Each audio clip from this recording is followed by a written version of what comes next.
حضرت عمر فاروق رضی اللہ تعالیٰ عنہ کا زمانہ خلافت ہے اور عادل کے وہ بادشاہ ہیں. بیٹھے ہوئے تھے, ایک شخص کو پکڑ کر لایا گیا عدالت میں, کہا گیا کہ اس نے قرض لیا ہے اور یہ دیتا نہیں ہے. تو جو قرض خواہ تھے وہ بھی صحابی تھے, انہوں نے کہا کہ یہ اجنبی آدمی مدینے کا تو ہے نہیں, لیکن میں نے اس کو پیسے دیے تھے, یہ واپس نہیں لوٹاتا اور آئیں کائیں کرتا رہتا ہے, بہانے بناتا ہے. حضرت عمر فاروق رضی اللہ تعالیٰ عنہ نے اس اجنبی شخص سے کہا اب تم کیا کہنا چاہتے ہو؟ تمہیں قید میں ڈال دیا جائے گا, تم اس کے پیسے ادا کرنا چاہتے ہو یا نہیں؟ اس نے کہا مجھے 2 دن کی مہلت چاہیے, میں جاؤں گا اور لا کر کے واپس اس کی رقم ادا کر دوں گا جو مجھ سے تقاضا کر رہے. حضرت عمر نے کہا کہ تو جائے گا یہاں سے چھوڑ کر اور واپس آئے گا نہیں آئے گا, اس کا کیا بھروسہ؟ کوئی ہے تیری جو ضمانت لے گا؟ یہاں پر کورٹ بھی جب ہمیں بیل لیتی ہے تو ایک ضامن کھڑا کرتی ہے کہ اس کی ضمانت کون لیتا ہے. تو یہ تو پرانا دستور ہے. آپ نے پوچھا کوئی ہے تیری ضمانت لے گا؟ اگر تو نہیں آئے گا تو ہم اس کو پکڑیں گے. اس نے مجمع میں دیکھا کوئی اس کی پہچان والا تو ہے نہیں, تھا تو یہ مسلمان لیکن اس کے گہرے تعلقات کسی سے ہے نہیں. نظر ڈالا, اس نے کہا میں کسی کو پہچانتا نہیں اس میں سے, اور کون میری ضمانت لے گا؟ صحابہ اکرام بیٹھے ہوئے تھے, سب تو جانتے ہیں کہ ایک اجنبی ہے اور بھاگ گیا تو آئے گا نہیں. لیکن اس کے باوجود ایک صحابی ہیں حضرت ابو درداء, کھڑے ہوتے ہیں, کہتے ہیں امیر المومنین میں اس کی ضمانت لیتا ہوں, میں اس کی ضمانت دیتا ہوں. کہا تم جانتے ہو اس کو؟ کہا جانتا تو نہیں, اتنا ہے کہ یہ مسلمان ہے, اتنا ہے کہ میرے آقا صلی اللہ تعالی علیہ وسلم کا غلام ہے.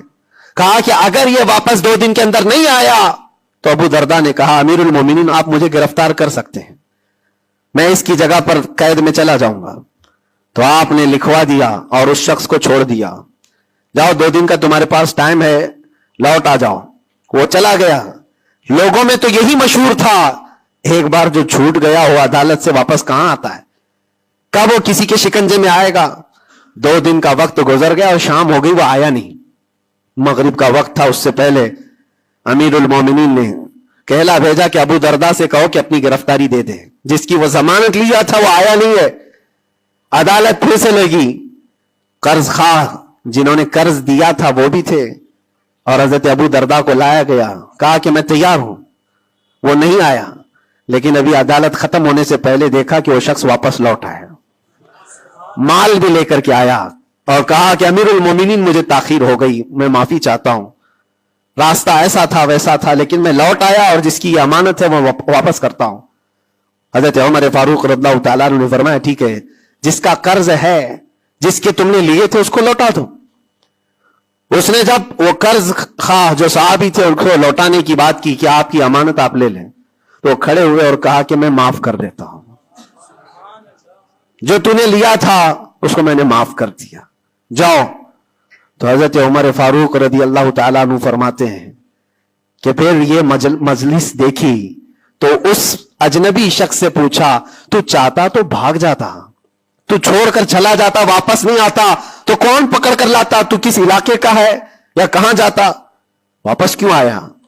جانتے ہو اس نے کیا جواب دیا؟ امیر المومنین آپ سچ کہہ رہے ہیں, میں ایسی جگہ چلا جاتا جہاں سے لوگ مجھے پکڑ کر نہ لاتے, تھوڑی سی رقم ضرور تھی, میں بچا کر کے چلا جاتا, لیکن دل میں یہ خیال آیا کل کو دنیا یہ کہے گی رسول اللہ کے غلام دھوکے باز ہوتے ہیں, کہیں اللہ کے نبی صلی اللہ تعالی علیہ وسلم کے اوپر کوئی انگلی نہ اٹھائے کہ حضور کا غلام ایک مسلمان دھوکہ دیتا ہے. اس لیے میں واپس لوٹ آیا, میرے لیے دنیا حقیر ہے, میرے مصطفیٰ کی نسبت بہت بلند ہے. امیر المومنین نے ابو درداء سے پوچھا کہ اے ابو درداء, تم ایک اجنبی شخص کی ضمانت لینے کو تیار ہو گئے, تمہارے اندر کیا جذبہ آ گیا ایسا؟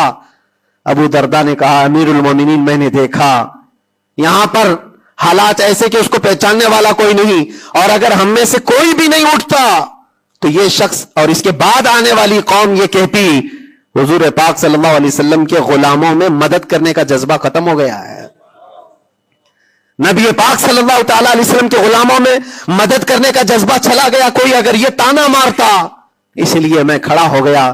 زیادہ سے زیادہ کیا ہوتا کہ میں قید میں چلا جاتا, لیکن میرے نبی کی ذات پر کوئی انگلی تو نہیں اٹھا سکتا.